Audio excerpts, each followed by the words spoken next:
quando eu estava pensando nesse texto, né? Aliás, o pastor Fernando só me dá texto fácil, né?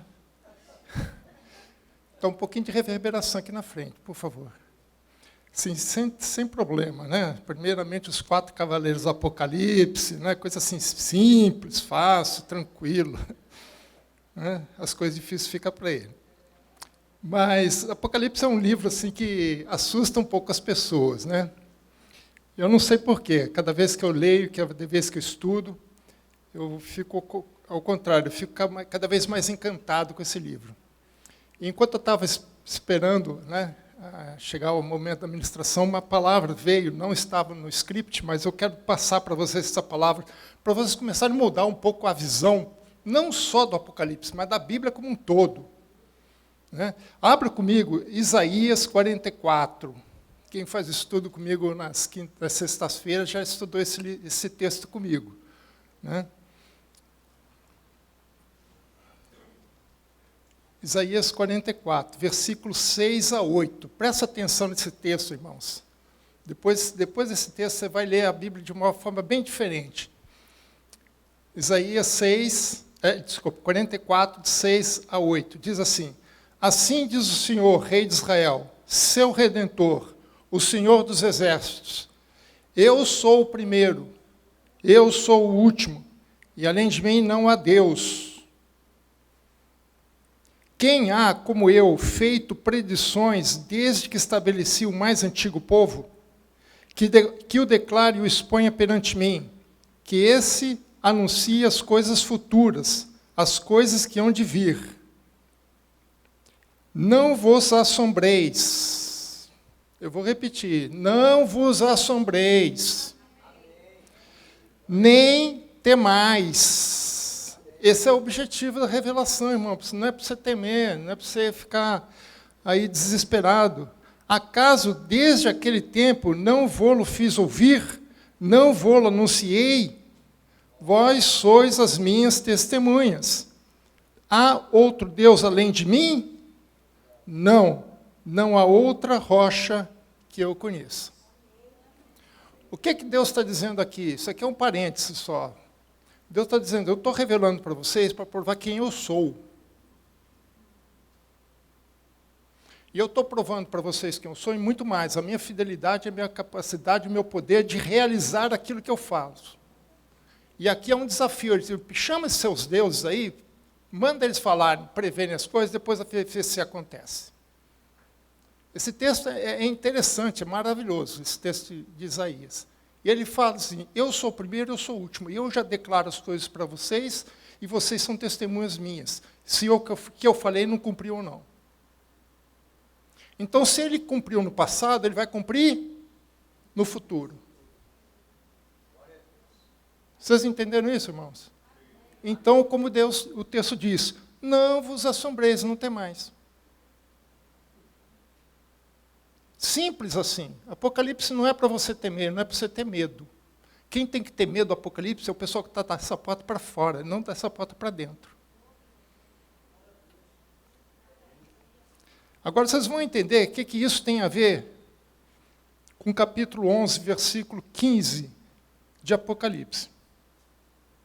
Nós lemos no início aí, Salmo 2, né? Ele tem muito a ver com o Salmo 2. Deus está nos avisando com antecedência o que Ele vai fazer. E nós já expomos aqui, o pastor Fernando expôs aqui no capítulo anterior, que antes do juízo de Deus cair sobre o mundo, Ele selou o seu povo. Só depois de ter selado o seu povo é que Ele permitiu que a besta colocasse a marca dela nas outras pessoas. Então eu não tenho... Pessoal, você não tem medo da marca da besta? Não, se eu tiver o selo de Deus, eu não tenho problema com a marca da besta. Se você tem o selo de Deus, a besta não vai ter a ousadia e a coragem de tocar em você. E querer colocar a marca dela em você. Não vai. Se você já está selado, não se preocupa com a marca da besta. Isso não é problema teu, é problema do mundo. Agora veja, essa sétima trombeta aqui é sensacional. é sensacional. Veja só o que diz, capítulo 11, versículo 15 em diante. O sétimo anjo tocou a trombeta. Houve no céu grandes vozes dizendo: o reino do mundo se tornou do nosso Senhor e do seu Cristo, e ele reinará pelos séculos dos séculos. E os 24 anciãos que se encontram sentados no seu trono, diante de Deus, prostraram-se sobre o seu rosto e adoraram a Deus, dizendo: graças te damos, Senhor Deus Todo-Poderoso, que és e que eras, porque assumiste o teu grande poder e passaste a reinar. Na verdade, as nações se enfureceram. Chegou, porém, a tua ira, e o tempo determinado para serem julgados os mortos, para se dar o galardão aos seus servos, e os profetas aos santos e aos que temem o teu nome, tanto aos pequenos como aos grandes, para destruíres os que destroem a terra. Abriu-se então o santuário de Deus, que se acha no céu, e foi vista a arca da aliança no seu santuário, e sobrevieram relâmpagos, vozes, trovões, terremotos e grande saraivada. Esse texto fala por si. Só a leitura já fala por si. E a gente estranha, porque quando a gente vai lendo as trombetas anteriores, só vem desgraça. Né? Mas essa sétima trombeta, ela é ao mesmo tempo um juízo, mas ela também é a última e definitiva manifestação do juízo de Deus. Quem acompanhou hoje de manhã, o pastor Fernando deu um toque no assunto, mas eu vou explorar um pouquinho mais o assunto com que ele fechou hoje de manhã. Por que esse juízo vem? Por um único motivo: porque o mundo não se arrependeu. Essa é a verdade. Porque o mundo não se arrependeu. Vamos fazer um retrospecto aqui do que aconteceu, principalmente nas 7 trombetas, nas 6 anteriores. Depois vocês podem ler em casa, rever esses textos, que é muito interessante para ver a sequência e a lógica do texto que João vai nos apresentando aqui em suas visões. As 4 primeiras trombetas, elas demonstram o poder de Deus sobre a natureza. As 4 primeiras trombetas, elas não atingem o ser humano. Ela atinge a natureza. Se o pessoal tem reclamado aí de queimada na floresta e não sei o quê, né? Vocês não sabem o que vai acontecer quando esse juízo vier. Na primeira trombeta, 1/3 da terra, ou seja, das árvores e coisas que está sobre a terra, foram queimadas. Então, o que o pessoal reclama aí que está acontecendo na Amazônia, que realmente não está acontecendo, eles estão exagerando, né? Eles não têm noção do que vai acontecer na primeira trombeta. 1/3 das árvores da terra serão queimadas. E uma curiosidade aqui, essa eu não sabia, se descobri essa semana. Existe mais árvore na terra do que estrela na nossa Via Láctea. Sabia disso? Há mais árvores plantadas na terra do que estrela na nossa Via Láctea. Então, vocês podem ter noção do que vai ser essa queimada? 1/3 das árvores queimadas. Mas eu acho que o maior acidente ecológico que vai acontecer na história. Mas por que isso? Porque Deus está chamando a atenção da humanidade. Depois, no segunda trombeta, quem é atingido agora é o mar. E 1/3 da vida marinha vai ser destruída. Você pode imaginar isso? A catástrofe que não vai ser? 1/3 do mar será atingido. E por que Deus está fazendo isso? Para chamar a atenção da humanidade. Por enquanto, irmãos, não tem nada sobre o ser humano. Na terceira trombeta, é sobre os rios. Água doce. Por que essa diferença entre o mar e a água doce? Por que ele faz essa distinção? Porque você não bebe água do mar, a menos que seja dessalinizada, né? Eu fui uma vez para Cabo Verde, né?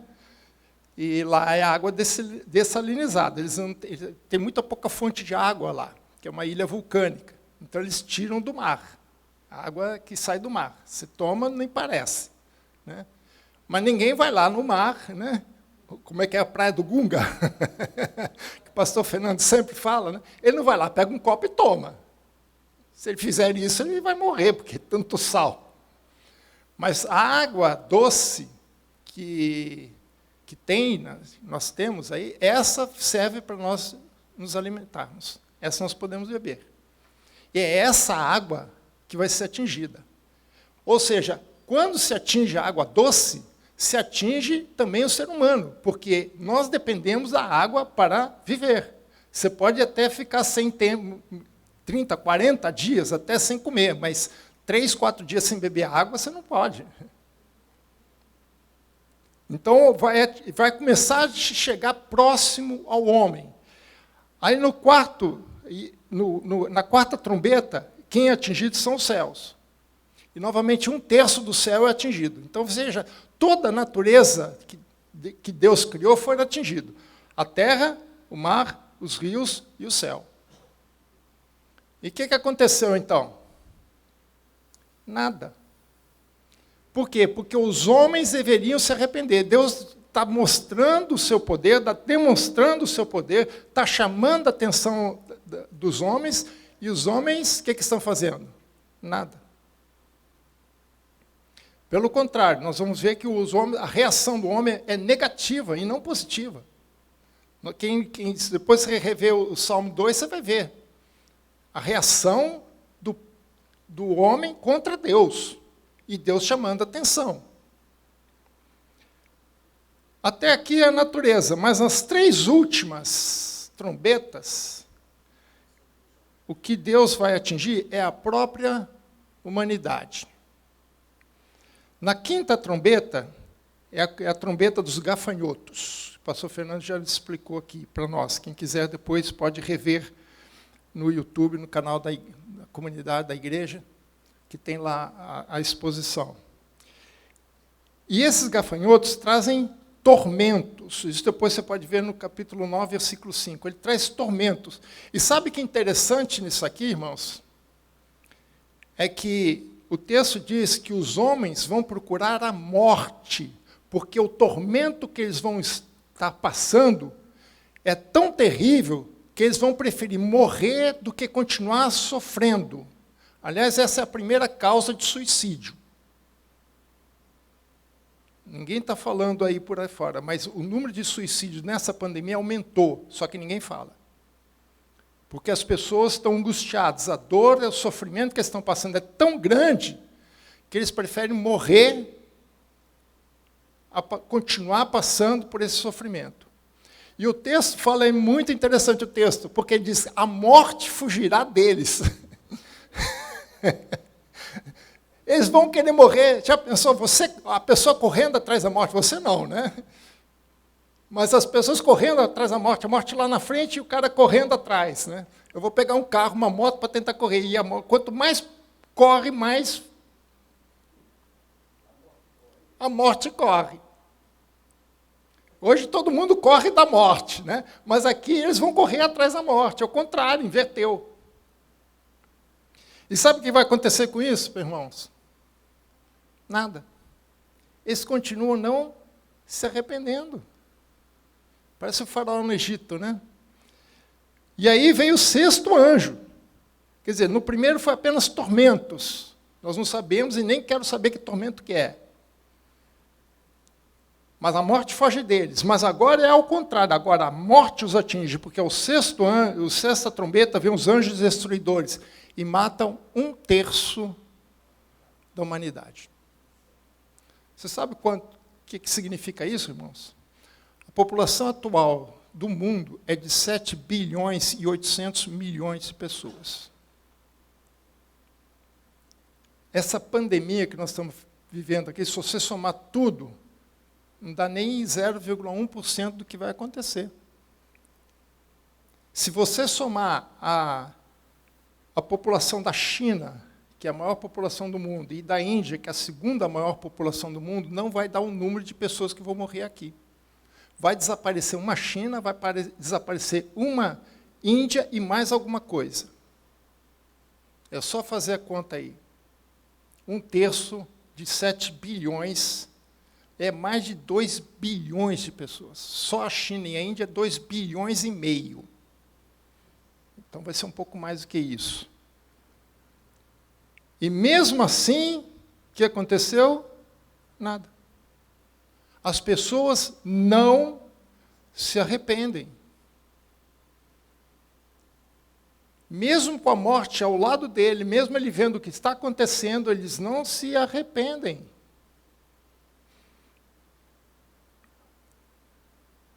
E é interessante, por que isso é interessante? Né? Por que isso é importante? Porque a mensagem de Cristo, quando Jesus começou a ministrar, começou a pregar, a mensagem dele é: arrependei-vos, porque o reino de Deus está próximo. E foi a mensagem de João Batista. O João Batista tinha a mesma mensagem: arrependei-vos. Arrependei-vos. Arrependimento aqui é: mude de ideia, mude de caminho, mude por onde você está indo, venha para Deus. Deus está chamando o homem. Né, tem uma música que a gente canta, que é um hino, que é assim: manso e suave, Jesus está chamando.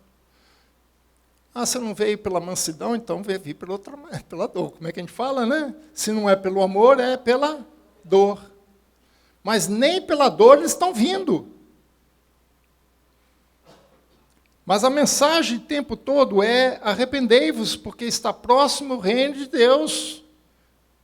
Deus está chamando, conclamando as pessoas ao arrependimento. Jesus disse: eu vim para chamar os pecadores ao arrependimento. Essa é a mensagem do Evangelho. E por que ainda não chegou esse tempo? É o que Pedro fala em 2ª carta de Pedro 3,9. Às vezes esse texto aqui é bem esclarecedor, né? Tem alguns textos na Bíblia que a gente precisa olhar com outros olhos, né? Mas esse aqui é muito esclarecedor. 2ª carta de Pedro 3,9. Veja só: não tarda o Senhor a sua promessa, como alguns julgam demorado. E, pelo contrário, ele é longânimo para convosco, não querendo que nenhum pereça. A vontade de Deus é que todos os homens sejam salvos. É o que Paulo fala em Timóteo, 1 Timóteo capítulo 2. Então, ele é longânimo para convosco. Olha só, longanimidade de Deus. Deus está dando oportunidade atrás de oportunidade para o homem se arrepender. Não querendo que nenhum pereça, senão que todos cheguem ao arrependimento. É isso. Essa é a história. É Deus chamando o homem. Deus está esperando o homem. Deus ainda tem uma vontade grande de que o homem se aproxime dele, que chegue até ele, que chegue ao arrependimento. E ele está esperando. Ele está esperando. Ele está esperando. Mas qual é a reação do homem?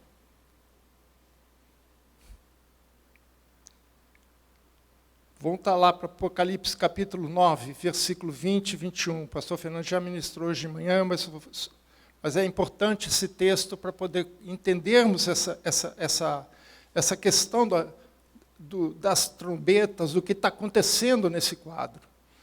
Lembre que nós estamos fora disso, porque não somente nós estamos selados, mas porque nós já nos arrependemos, ok? Nós já passamos por esse processo. Deus está chamando os outros, os demais. Ok? Veja só, o capítulo 9, versículo 20 e 21 é o final da 6ª trombeta. Quer dizer, já passou as 4 trombetas sobre a natureza, já passou a 1ª e a 2ª trombeta sobre a humanidade. Mas veja a reação. Os outros homens, aqueles que não foram mortos por esses flagelos, quer dizer, se 1/3 foi morto, 2/3 não foram. Então, continua 2/3 da humanidade.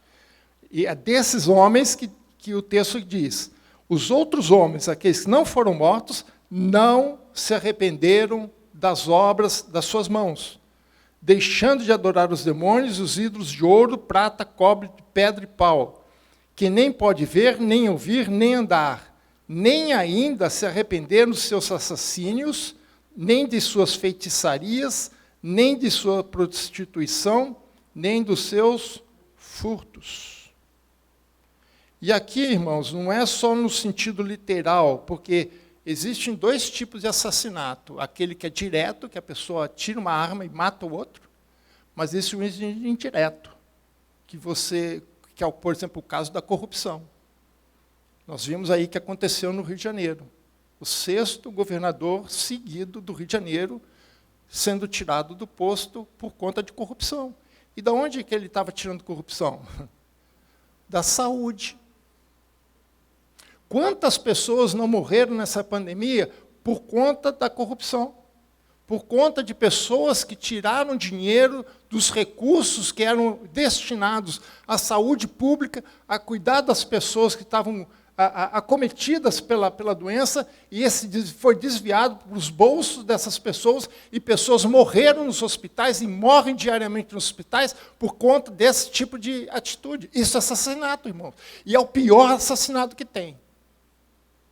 Porque é difícil você acusar uma pessoa de assassinato quando faz esse tipo de coisa. Ele é acusado de corrupção, que é uma coisa. E enquanto que a morte, ele não vai pagar de forma direta. Não é nessa terra, mas lá em cima vai.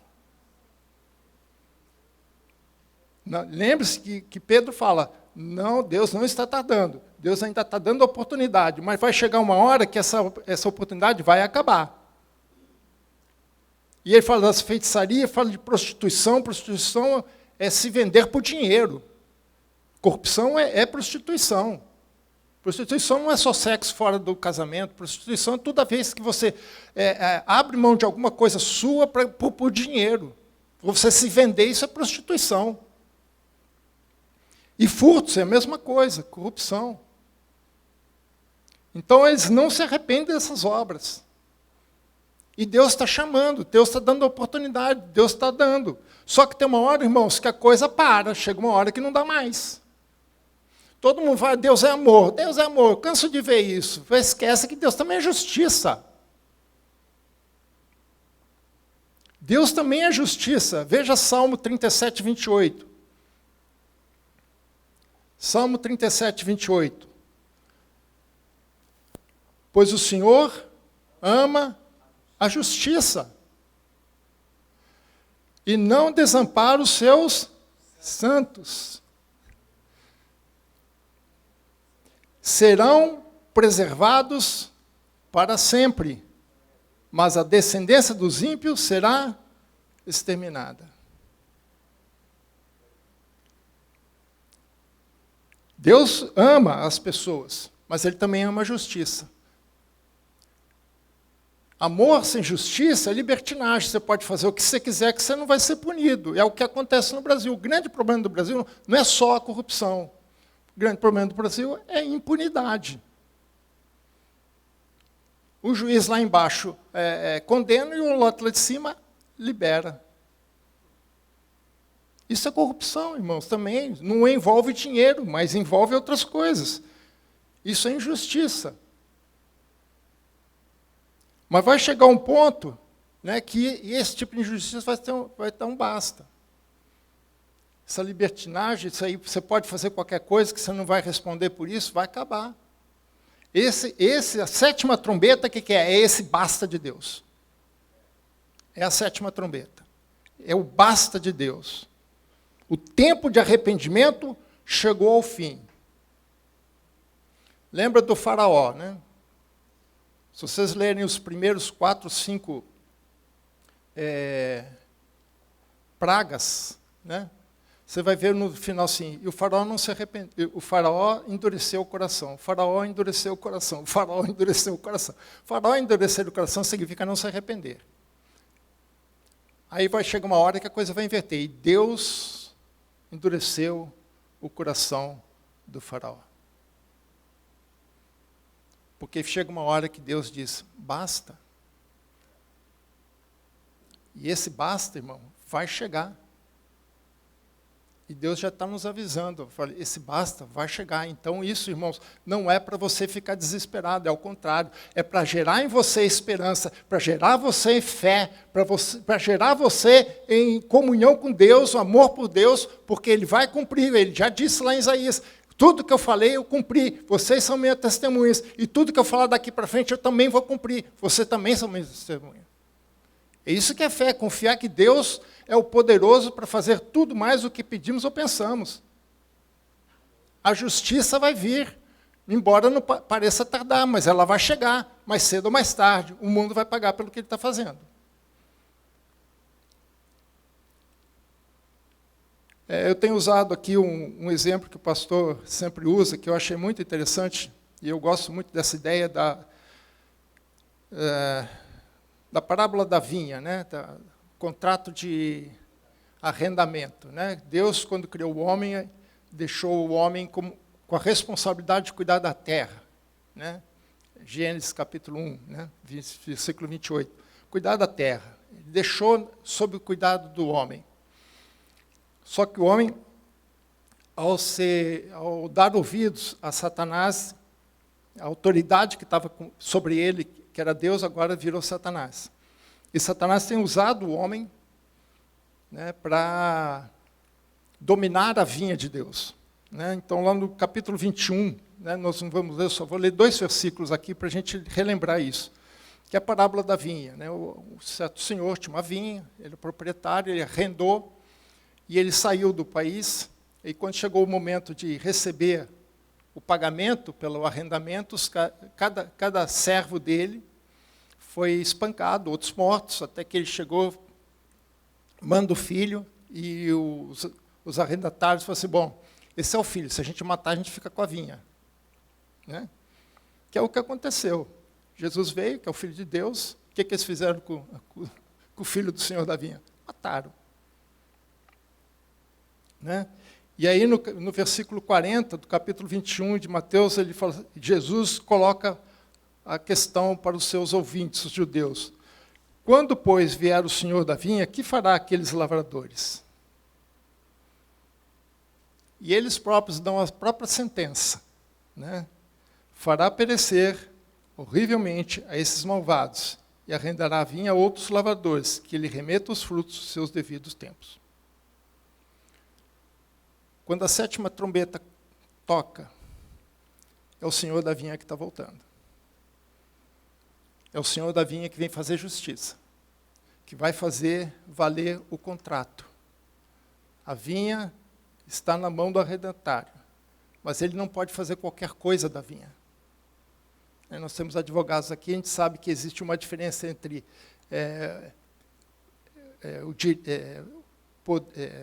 como é que é? Você ter o direito, a posse, isso. O direito de posse e o direito de propriedade. Escapou, eu estava com isso até agora. Né?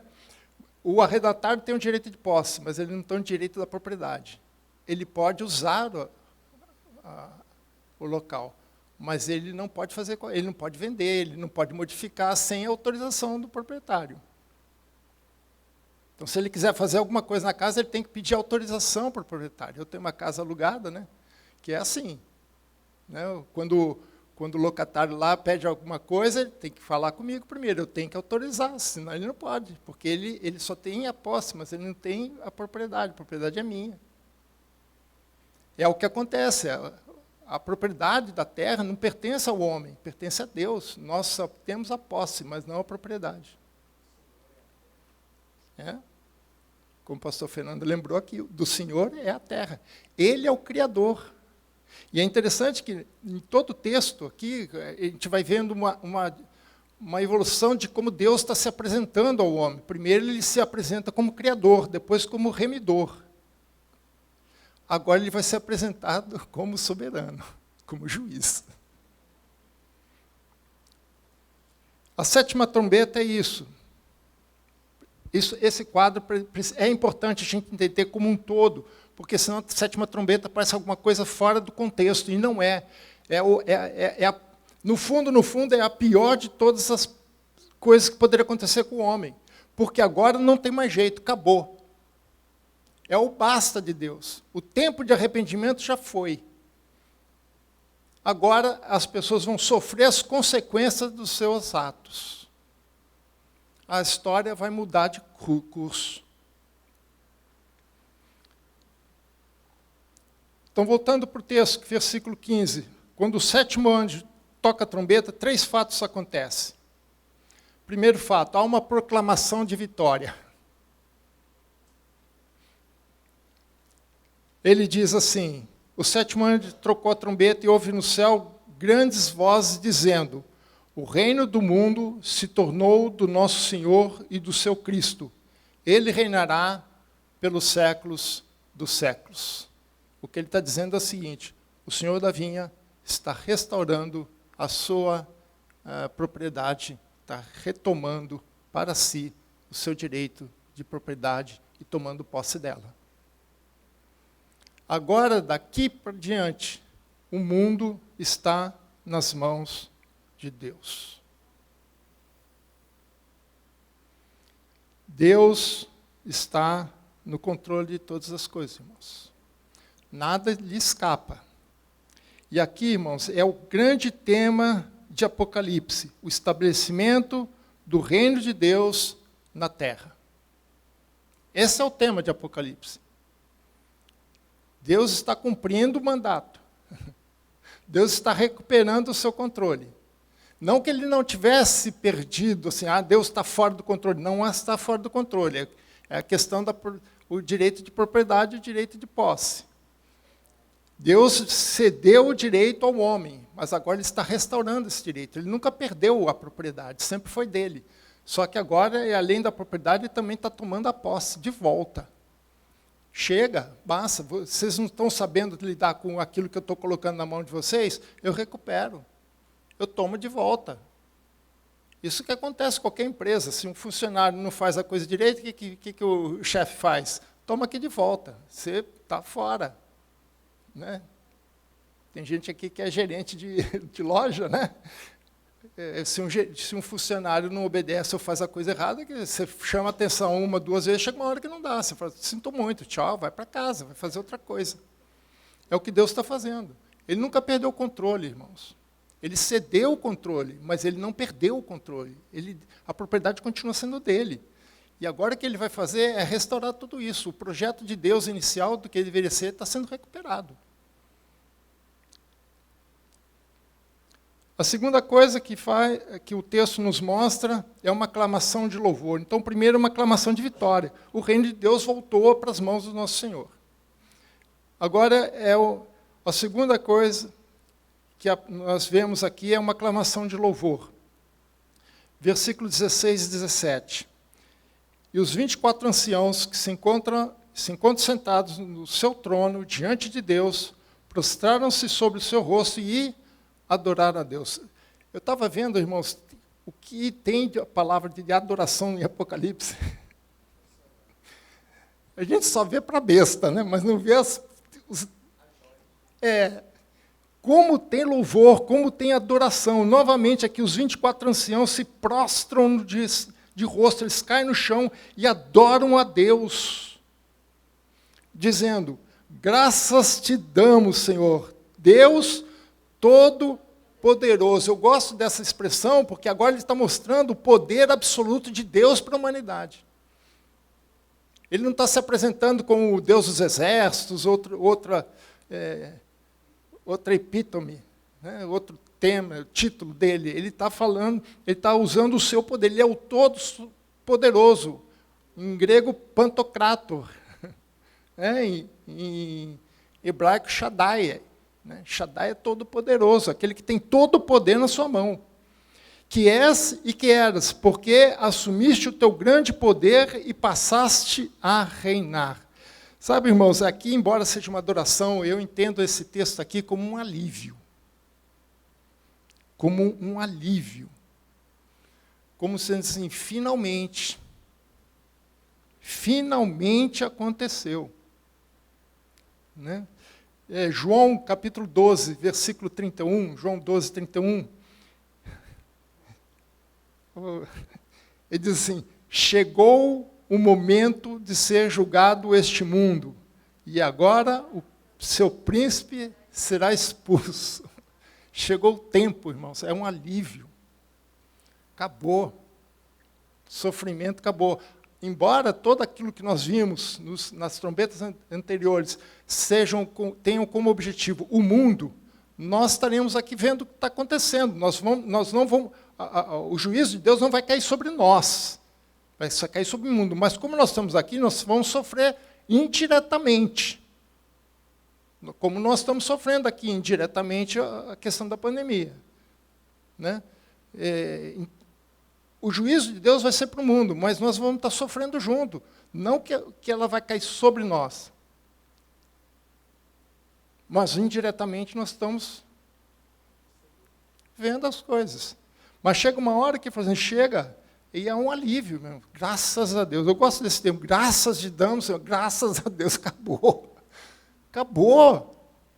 Chega. Agora acabou.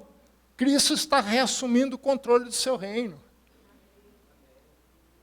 O príncipe desse mundo será expulso. Irmãos, o grande problema de Deus não é o diabo. O diabo já está condenado, já está decidido que ele, se vocês olharem lá no final de Apocalipse, você vai ver que o diabo vai ser assim, rapidinho. Quando os povos se levantarem contra Israel, pelo menos entende-se do texto, a Bíblia diz que vai cair fogo do céu e acabar com tudo. Pronto, acabou. É menos de um versículo dizendo como é que a coisa está. É um soprar de Deus, acaba. Mas Deus não está preocupado com Satanás. Satanás não é problema para Deus. Deus está preocupado com o homem, que o homem se arrependa. Que o homem venha para Ele. E para nós é um alívio que isso aconteça. Né? Vai chegar um momento que Deus não vai olhar somente para a humanidade, vai olhar para nós, porque em Mateus, Jesus disse que o tempo vai ser abreviado por conta de nós. Eles não reconheceram Deus como seu Criador, não reconheceram Deus como seu Redentor. Então, Deus criou o homem pecou, Deus veio para redimir o homem. Agora, eles não reconheceram nem como um com o outro, mas agora eles vão ter que reconhecer Ele como seu soberano.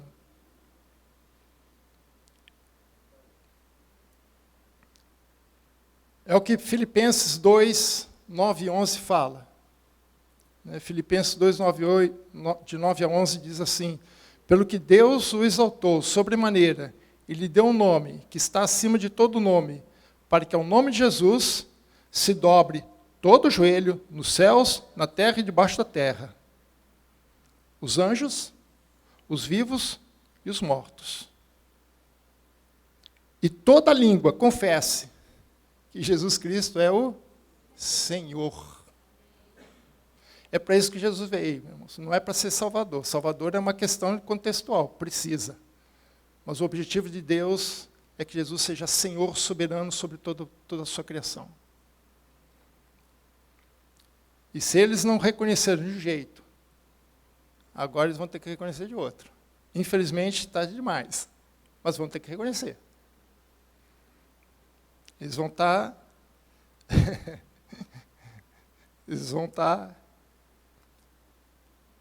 reconhecendo mesmo, antes tivesse reconhecido antes, né? Mas vão ter que reconhecer de qualquer jeito, irmãos. É uma questão de tempo. Mas também, aqui é a grande palavra que eu gosto.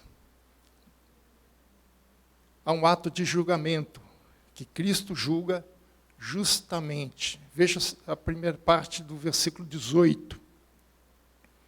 Na verdade, as nações se enfureceram. Chegou, porém, a tua ira, e o tempo determinado para serem julgados os mortos. Lembra que um terço da humanidade morreu. Né? Então, chegou, porém, a tua ira, e o tempo determinado para serem julgados os mortos. Pronto, agora é o tempo. O tempo de arrependimento acabou, agora é tempo de julgamento. A oportunidade se fecha. Quem aproveitou, aproveitou. Quem não aproveitou, não aproveita mais. É interessante que eu estava vendo um pouquinho a ligação disso aqui com o tema que é muito recorrente, o dia do Senhor, né? Principalmente Joel, capítulo 2, que a gente lê muito. Né? Tocai a trombeta em Sião, dei voz de rebate, porque o dia do Senhor está próximo. Perturbe-se os moradores da terra. Né? E não é um dia alegre. Para nós, sim. Para o mundo, não. Né? Por quê? Isaías 13:9. Esse texto já fala que Deus dá recompensa, né? Que a justiça vem, né? Para ser julgados. Mas veja o que vai acontecer, irmão. Porque este dia é o dia do Senhor.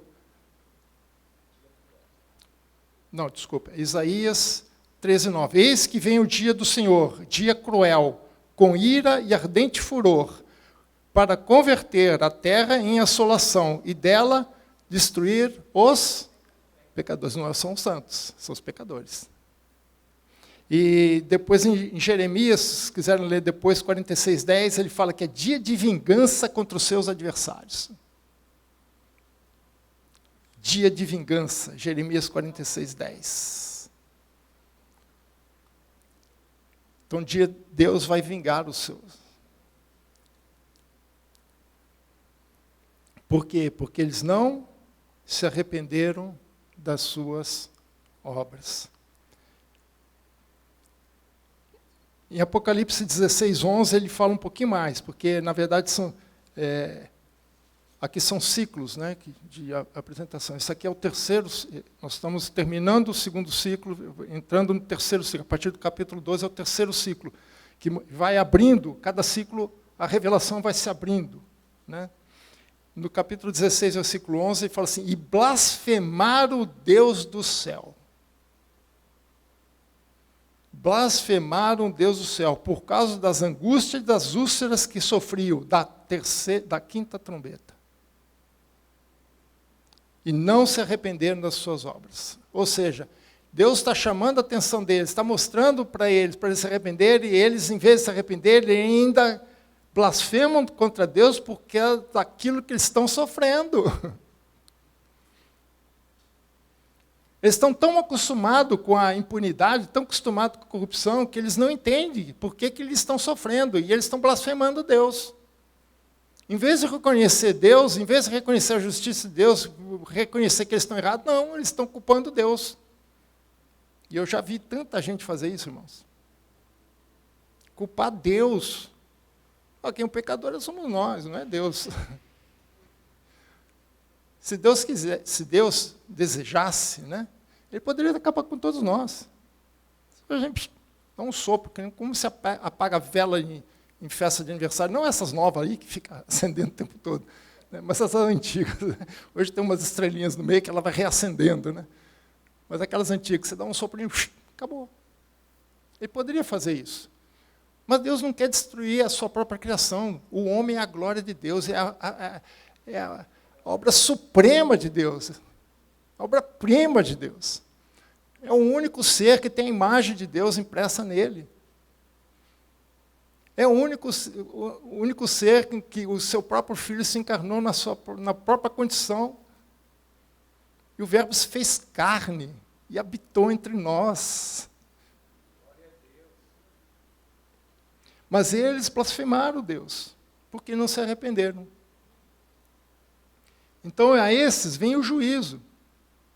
A esses vem a sua recompensa. Vem, como diz o texto de cima, vem a vingança do Senhor. E é interessante que o texto aqui em Apocalipse, ele vai destruir os destruidores da terra. Né? E é interessante porque a mesma palavra de destruidores da terra é a palavra destruir. Não são dois verbos, às vezes são dois verbos. Aqui não é o mesmo verbo. Ou seja, eles vão receber sobre eles a mesma coisa que eles estão fazendo sobre a terra. Na mesma medida. Na mesma recompensa. E é isso que nós vamos receber. Então, se o mundo vai receber o juízo de Deus, nós também receberemos o juízo de Deus. Mas entendo que Cristo dá a cada uma a sua devida recompensa. Continuando no versículo 18, parte B, segunda parte. Para se dar o galardão aos teus servos, os profetas, aos santos e aos que te temem, que temem o teu nome, tanto os pequenos quanto os grandes, e para destruir os que destroem a terra. Ou seja, cada um vai receber a sua recompensa. Quando a gente fala de juízo, né, temos aqui advogados, sabe disso, principalmente no direito penal, né, a pessoa é acusada, ele pode ser inocente, ele pode ser culpado. Então, o juízo não é só para condenação, o juízo também é para inocentar a pessoa. Por isso que Jesus é nosso advogado de defesa. Né? E quando nós fomos condenados, Jesus falou assim, não, a pena já está paga, não precisa pagar, está pago. Não, ele realmente, mas esse, porque a função do advogado não é inocentar a pessoa, mas é fazer juízo, é justiça. Né? Se ele é culpado, que ele não receba uma pena maior do que devido. Okay? Isso é a função do advogado. Então, o pessoal acha que o advogado sempre vai inocentar a pessoa. Não, às vezes é tão evidente, né? Que não tem como dizer não. Né? Mas ele vai buscar o melhor para o seu cliente. Então, e se ele é inocente, o advogado tem que chegar lá, não, ele é inocente. Então, o juízo não é só para condenação, mas é também para libertação, para inocentar. E é isso que vai acontecer. Os servos de Deus, aqueles que temem o Senhor, receberão seu galardão. Mas aqueles destruidores vão receber a própria destruição sobre ele.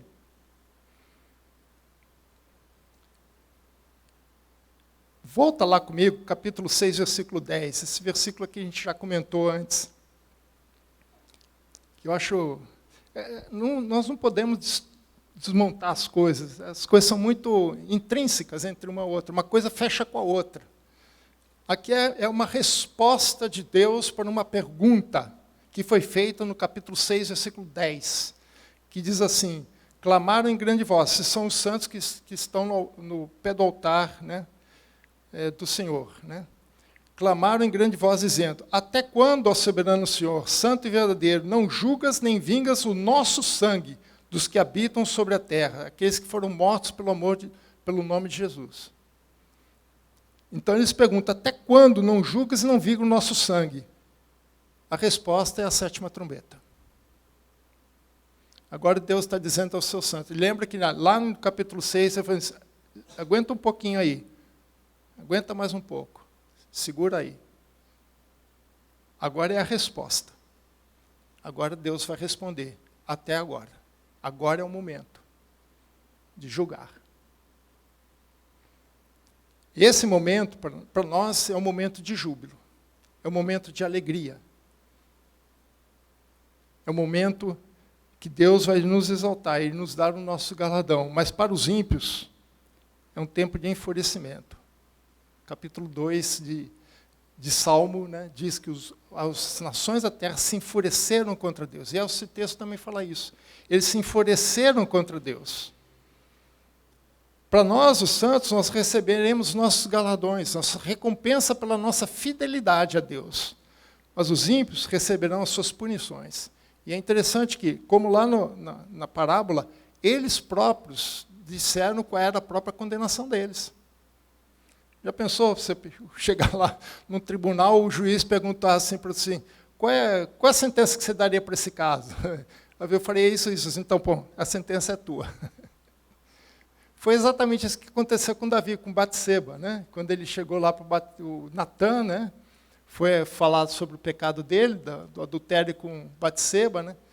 E ele inventou uma historinha de uma cabritinho, uma ovelhinha que o vizinho tinha pego e coisa e tal, e ele perguntou, o que se faz com ele, com esse cara?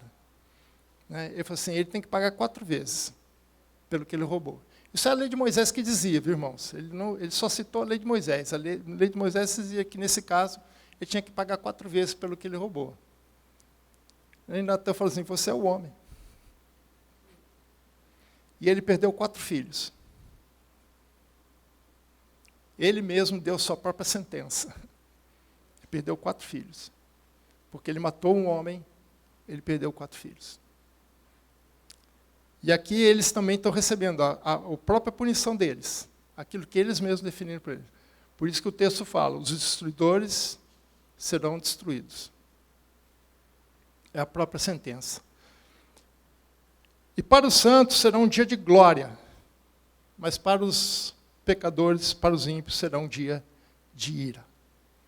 E aí nós vamos ver as taças, como essa ira de Deus vai cair sobre essas pessoas. E o terceiro grande fato que nos mostra aqui é a garantia da fidelidade de Deus. Versículo 19. Abriu-se então o santuário de Deus, que se achava no céu, e foi vista a arca da aliança no seu santuário, e sobrevieram relâmpagos, vozes, trovões, terremotos e grande saraivada. Alguns estudiosos desses textos acreditam que o versículo 19 deveria estar no capítulo 12. Né? E faz algum certo sentido, porque eu entendo que a partir daqui há um novo ciclo. O primeiro ciclo é o capítulo 1 até o capítulo 3, introdução do 4, porque no capítulo 4, o início do segundo ciclo, João diz que viu uma porta no céu aberta. Abriu-se a porta do céu. E aqui ele vê a porta do santuário aberta. Então são 3 ciclos. E é interessante porque é mais ou menos o que acontece no tabernáculo. Né? O primeiro ciclo está fora do templo, do tabernáculo, propriamente no átrio. Está na terra, as coisas ainda estão acontecendo na terra. Aí, para entrar no santuário, que é o tabernáculo, se abre a primeira cortina. Né? Abrindo a primeira cortina tem o lugar santo.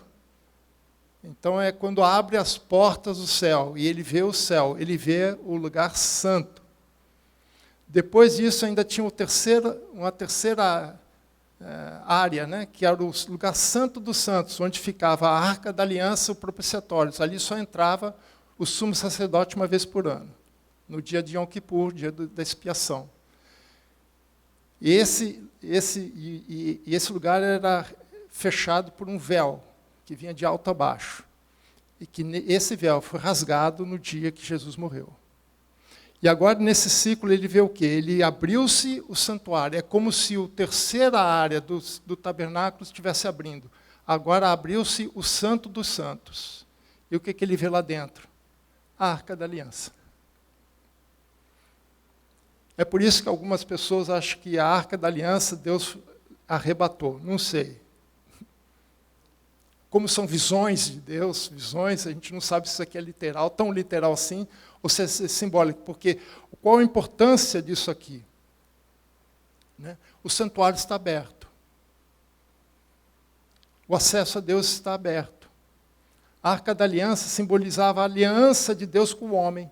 Sobre ela o propiciatório. O propiciatório simbolizava a presença de Deus, o trono de Deus. Por isso que o Salmo diz, aquele que habita é aquele que está entronizado entre os querubins, porque o propiciatório era a tampa da arca, e tinha 2 querubins voltados para dentro, que simbolizava a presença de Deus, simbolizava o trono de Deus. Agora o terceiro ciclo, né, é a presença de Deus, é Deus agindo diretamente. Nós entramos muito mais do que no átrio, muito mais do que no lugar santo, agora estamos no lugar santo dos santos. Porque o véu foi rasgado, o acesso foi liberado, e o lugar mais interior do santuário agora está aberto e acessível a nós.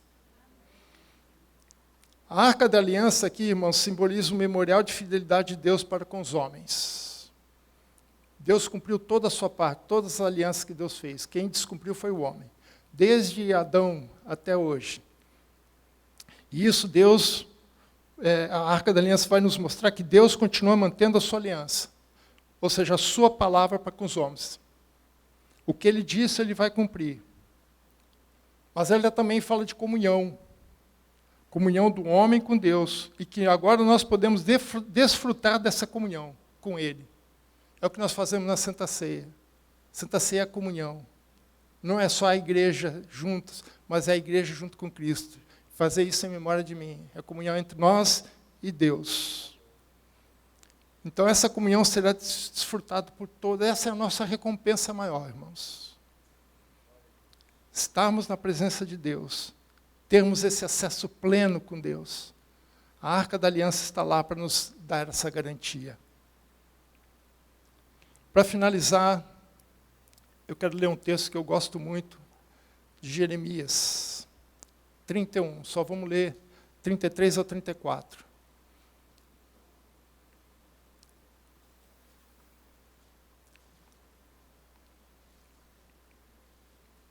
Jeremias 31, 33 a 34.